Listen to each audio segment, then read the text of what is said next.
जय श्री कृष्णा। राधे राधे। भक्तजनों, आज आप सभी श्रवण करेंगे शुक्रवार की व्रत कथा। दो भाभी और एक ननद का दुख भरी कहानी। एक गांव में एक ब्राह्मण परिवार रहता था। उस ब्राह्मण परिवार में दो बेटे और एक बेटी थी। जो बेटी बहुत बड़ी थी, उनकी बहुत पहले शादी हो चुका था और दोनों बेटा का भी शादी हो गया था। दोनों भाभी अपना ननद को फुटली आँखी वो नहीं देख सकती थी, क्योंकि वो आती थी तो उनकी भाई बहुत आदर सम्मान करते थे, अपना बहन से बहुत प्यार करते थे। उस लिए दोनों भाभी अपना ननद को वो देख नहीं पाती थी। दोनों भाभी अपना ननद से बहुत ईर्ष्या करती थी। उस ब्राह्मण का बेटी अपना ससुराल में वो पूजा पाठ भी करती थी, दान पुण्य भी करती थी, लेकिन उनकी दुर्भाग्य ये था कि उनकी संतान होता और संतान मर जाता, वो जीवित नहीं रहता। जब उनकी बच्चा का मृत्यु हो जाता तो वो भगवान से यही कहती, मुझसे ऐसा कौन सा भूल हो गई है कि मेरा संतान जीवित नहीं रहता है। मैं पूजा पाठ करती हूँ, दान पुण्य भी करती हूँ, फिर भी हमारा संतान नहीं बचता है। भगवान, मुझसे कौन ऐसा भूल हो गया है कि मेरे अपराध के कारण जन्मे हुए संतान को वो भुगतना पड़ा है। उसका नाम चंपा था। बहुत वो दुखी रहती थी, बहुत दुखी रहती थी। उनकी आँख के आंसू कभी नहीं सूखता, हमेशा आँख भींजे रहते थे। एक दिन एक बुढ़िया माई उनकी दरवाजे पर आती है और उनकी आँख के आंसू देखकर वो पूछती है कि बेटी, तू क्यों रो रही है? तेरा आँख में इतना आंसू क्यों है? क्या हुआ बेटी? तब वो रोते रोते वो कहने लगी कि माता, मुझे पता नहीं, जब से मेरा शादी हुआ है और मेरा संतान होता है वो जीवित नहीं रहता है माता, वो होते ही मर जाते हैं। मुझे समझ नहीं आता है माता कि मुझसे कौन ऐसा भूल हो गया है कि मेरा संतान जीवित नहीं रहता है। मुझे समझ में नहीं आता है माता कि मैं क्या करूं ना करूं। बुढ़िया माई कहती है कि देख बेटी, तू शुक्रवार के दिन माँ संतोषी के व्रत कर, श्रद्धा भक्ति से जरूर तेरा संतान भी होगा और संतान जीवित भी रहेगा। तू माँ संतोषी का व्रत कर। वो कहती है कि माता, मुझे तो पूजा विधि के बारे में पता नहीं है कि माता का व्रत कैसे होता है, उनकी व्रत में क्या क्या लगता है, उनकी प्रसाद क्या है, मुझे पता नहीं है माता। अगर आपको पता हो तो मुझे आप कृपा करके मुझ सारे विधि विधान बताइए माता, बहुत कृपा होगा आपको, बहुत कृपा होगा माता, बताइए। तब कहती है कि बेटी, माता का पूजा में कुछ खर्चा नहीं होता है, बस गुड़ लाना और चना लाना। चना भिगा देना और शुक्रवार के दिन घट बैठाकर उस पर बस एक कटोरी में चना और गुड़ रख कर आ तू पूजा करना। अगर अड़ोस पड़ोस में कोई औरत हो तो उसे बुला लेना और उसे संतोषी माता का कथा सुना देना। अगर कोई कथा सुनने वाले ना हो तो तुम अपने हाथ में चना और फूल लेना और हाथ जोड़कर माँ संतोषी के कथा सुना देना। चंपा अपना पड़ोसिन में जाती है या सभी पड़ोसिन से कहती है कि देखो बहन, आज संतोषी व्रत है, आप लोग मेरा घर आइए और संतोषी माता का कथा सुन लीजिएगा। सभिन पड़ोसिन बोली कि ठीक है, हम लोग आ जाएंगे। लेकिन पड़ोसिन लोग अपना काम में उलझ गई, पूजा के समय आ नहीं सकी। तभी माँ संतोषी वो रूप धारण करती है, पड़ोसिन को आया कर वो कथा सुनती है। माँ का कृपा तो अपरंपार है, वो कौन रूप में आती है, लेकिन माता को कोई पहचान नहीं पाते हैं। अगर श्रद्धा और भक्ति से उनकी पूजा करे तो माँ जरूर उन पर कृपा करती है। वो साक्षात वो रूप धारण कर लेती है और वहाँ पर चहुप जाती है और अपना भक्त के ओर रक्षा करती है। माता तो सब कुछ देखती है, सब कुछ जानती है। जैसे चंपा का 8 शुक्रवार पूरा हुआ, वो गर्भवती रह गई। कुछ दिन के बाद उनकी खूब सुंदर एक पुत्रा को जन्म देती है। लेकिन चंपा का अंदर में डर बना रहता है कि मेरे बच्चा तो जन्म लेता है और मर जाता है, इस बार जो माता संतोषी क्या करेगी मुझे पता नहीं है। हे माता, मेरे बच्चा को रक्षा करना। कुछ दिन बाद चंपा को एक और संतान हुआ, वो बेटी थी। चंपा डरते डरते 2 संतान को जन्म दिया और दोनों संतान उनकी सही सलामत उनके सामने था। अब तो चंपा का देखते देखते 15 शुक्रवार हो गया। अब तो 16वां में उद्यापन करेगी। वो बहुत चिंता करती है कि यहाँ पर तो मेरा कोई नहीं है और 2 बच्चा को लेकर मैं कैसे माता संतोषी का उद्यापन करूँगी। चंपा अपना पति से कहती है कि सुनते हो जी, देखो यहाँ तो मेरा कोई नहीं है कि मेरा पूजा में हाथ बटाएंगे। मैं अपना महके जाती हूँ, वहीं पर मैं उद्यापन करूँगी। वहाँ पर मेरी 2 भाभी है, माँ है, पड़ोस लोग है, वो सभी ने आकर उद्यापन में मुझे हाथ बटा देंगे, पूजा में तैयारी कर देंगे। वहीं पर जाती हूँ और माँ संतोषी के उद्यापन करके मैं चली आऊँगी। चंपा खुश होकर अपना महके जाती है। उनकी दोनों भाई देखकर बहुत प्रसन्न हुआ, बहुत प्रसन्न कि बहना इतना दिन के बाद मेरा भगना और भगनी को लेकर आती हो, बीच में क्यों नहीं आई। चंपा कहती है कि भैया आप तो जानते हैं कि अपना परिवार में मैं अकेली हूँ, मेरा कोई देखभाल करने वाला नहीं है, सब मुझे ही संभालना पड़ता है।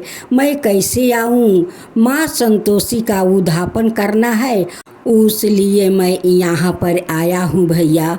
भैया कहते हैं कि ठीक है बहना, बहुत अच्छा किया, यहाँ पर सभी लोग मिलजुल कर पूजा की तैयारी करेंगे। अब दोनों भाई संतोषी माता का उद्यापन करने के लिए वो तैयारी करने लगा, बहुत सारा खर्चा किया। ये सब देखकर दोनों भाभी वो जलने लगी कि ये सारा पैसा अपना बहन पर लुटा देगा, ये सारा पैसा खर्चा कर देगा और हम लोग तो भिखारी बन जाएंगे।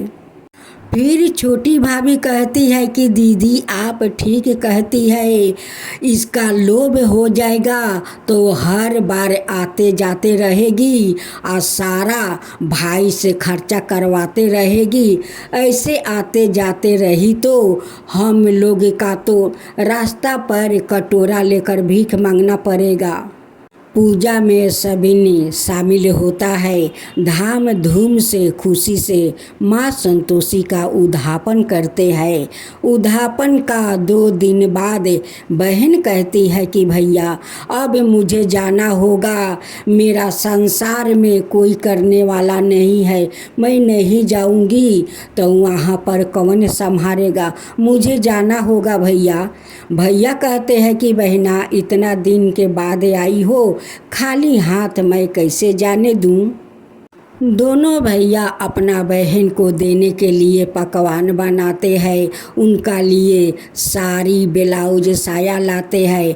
भगना भगनी को वो कपड़ा लाते हैं। ये सब देख कर वो दोनों भाभी तो बहुत जल कर मरने लगी। दोनों भाभी का दिमाग में कूटनीति पैदा हुआ। वो दोनों कहने लगी कि क्यों ना हम लोग आज चलकर सपहेरे के घर से एक बिसातो सांप लाते हैं और उन्हें पेटी में भर कर दे देते हैं। जब रात को सोने जाएगी और उस पेटी को खोलेगी तो उसमें से तो सांप निकल कर उसे डांस लेगा। ना रहेगा बांस ना बाजेगा बांसुरी, नहीं रहेगी और नहीं वो महके आएगी। भाभी लोग उसे वो पेटी देती है। वो काल वाला जो पेटी था वो भाभी उपहार में देती है।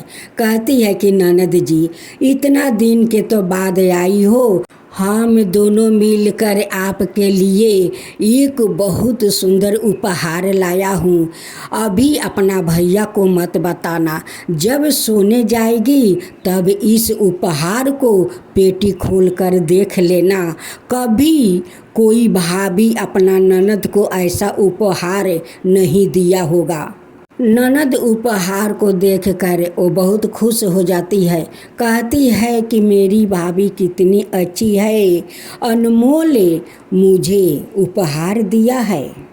जब रात को चंपा सोने जाती है अपना दोनों बच्चों को लेकर तो उस पेटी को खोलती है।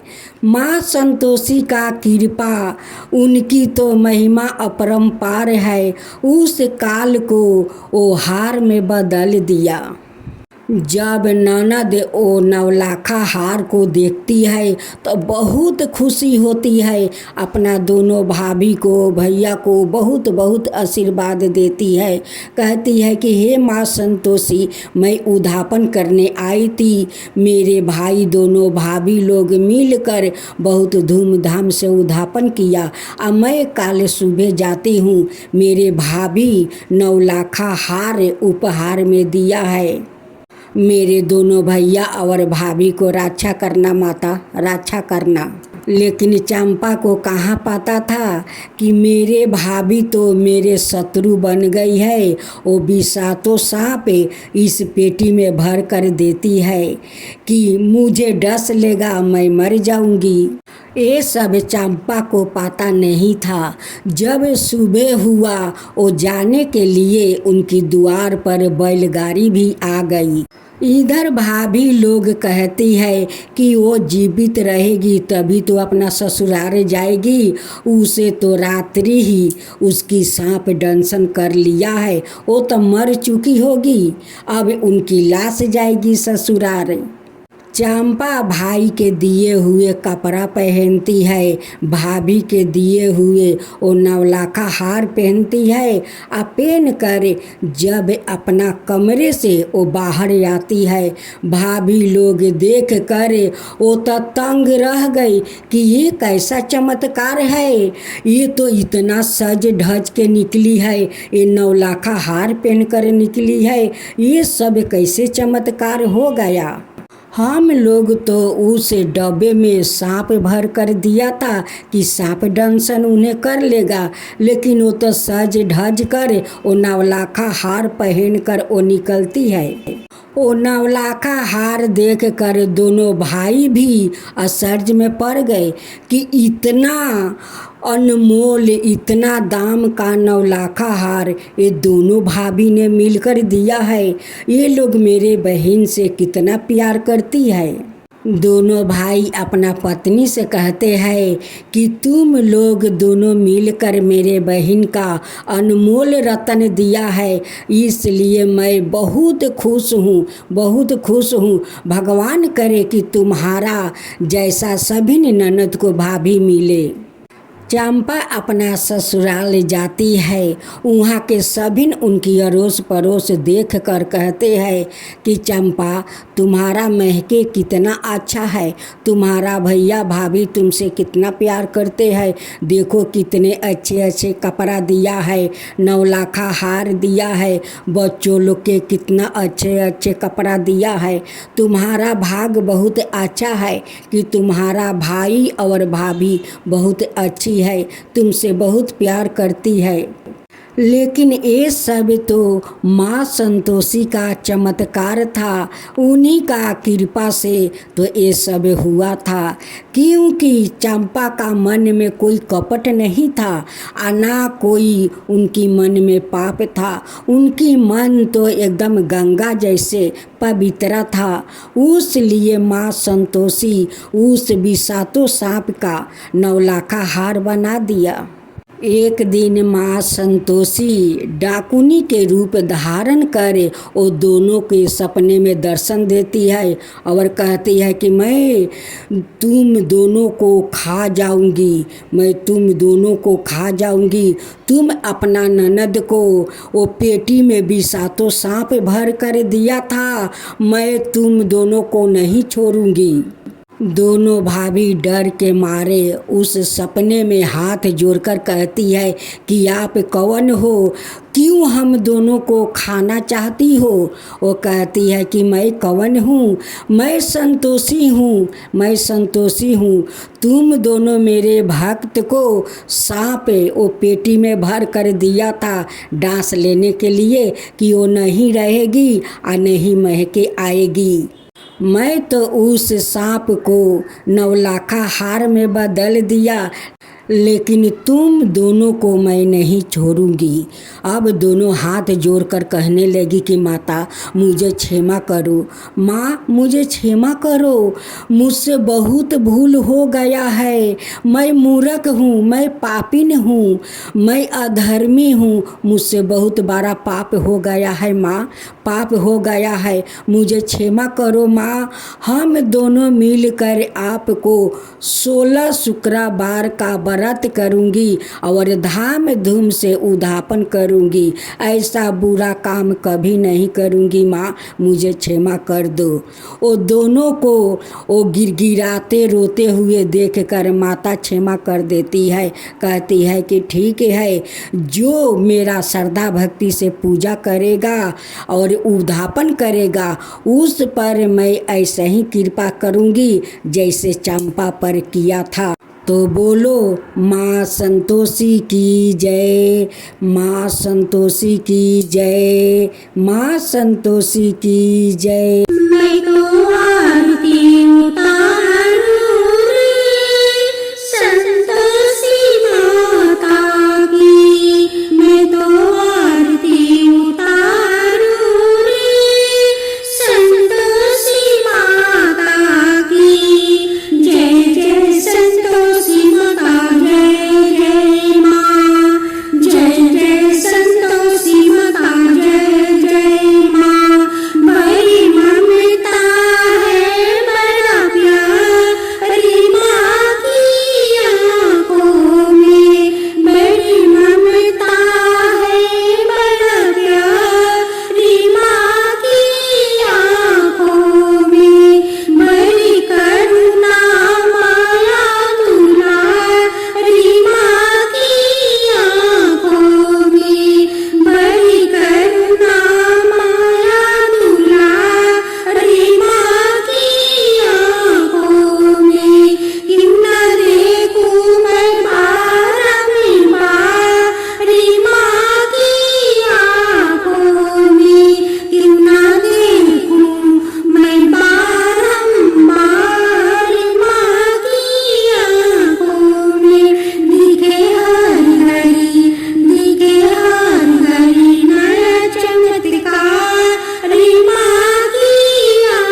आरती उतारूं रे संतोषी माता की जय जय संतोषी माता जय जय माँ।